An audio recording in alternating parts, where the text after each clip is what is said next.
Hi, I'm Lindsay Boomershine, Storm National Staffer, and I was just throwing the new DNA, and it reminds me a lot of the original Marvel, which was an amazing bowling ball. It is smooth, rolly, and continuous, and I really enjoy it, and I can't wait to use it out on tour this season.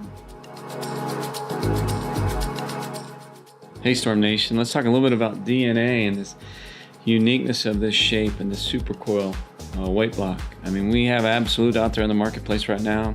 Got a little more mass, separated away from the equator a little bit, a little more towards the poles. Supercoil, man, we've gone a different direction here. More of that mass around the equator gives us a tremendous amount of like mid-lane read. That front to back motion doesn't miss the spot.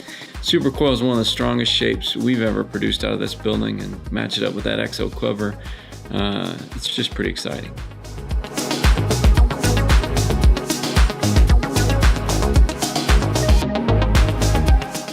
Hey everybody, Chayton here. Just got done throwing my DNA with the 4x4x4 layout.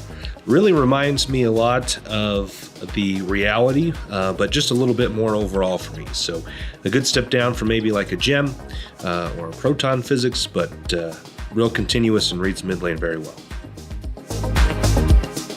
So the DNA for me, being a solid ASIM, really complements and kind of matches nicely with some of the other ones I'm using in a couple of our other brands. For me, the gem picks up the earliest. Now the DNA still picks up early and reads the mid lane, but it gives me a stronger continuation through the pins. And when I'm moving with my feet a little bit deeper in the oil, I need a little bit more performance out of that ball. The DNA gave it to me, and you could really see that ball just roll really hard through the pocket.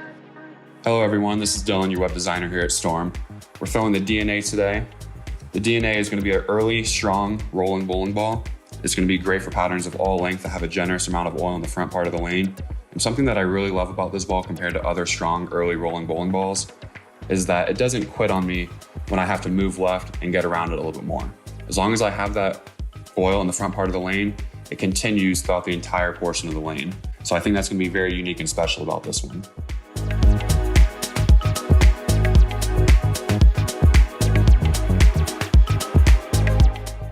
Hi everyone, Ken here, and today I'm throwing the new DNA, and what I gotta say about this ball is that it's amazing. It's strong in the mid lanes, and it still shapes a lot down lane. It reminds me of a lot of an Alpha Crux and a Proton kind of mixed together. This ball would be coming with me everywhere.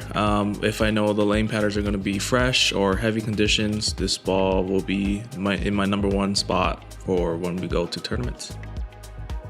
Hey Storm Nation, it's Blair Blumenscheid, and you're watching me throw the new DNA. So for me, I do throw some big balls, but I don't really move left. This ball allowed me to move further left than anything in my arsenal at this moment, including the Supernova. I could get in, and it was way more continuous than that ball. The other ball that I really loved that we had was the Sherlock, and I could see me taking this one to a lot of tournaments coming soon. Hey Storm Nation, Alex Hoskins here, and today I was throwing the DNA. Now I'm always a big fan of these very strong early asymmetrical balls. It might sound a little bit weird because I have a little bit slower ball speed. There's a lot of oil on a lot of these tournament patterns, and it gets kind of hard to get your ball to slow down in the right part of the lane. Controlling the mid lane is really one of the keys to the highest consistent overall scores. And the DNA is going to give you control of the mid lane with plenty of shape off the end of the pattern to get the corner pins out. The DNA is as strong as I could ask for in an asymmetric solid, and this one for me falls between a gem and a Reality. It's not as early as a gem, which I use on the highest volume oil patterns I currently bowl on, but shapes more down lane than a Reality. And knowing that most of the mass is situated around the equator of the weight block, for me this type of shape revs up really fast. It gives me a truer roll as opposed to something that has more mass at the top and bottom halves, which gives me more of a tumbly look like in the Absolute. If I start with the DNA, the Absolute's going to be my next choice when the lanes start to transition.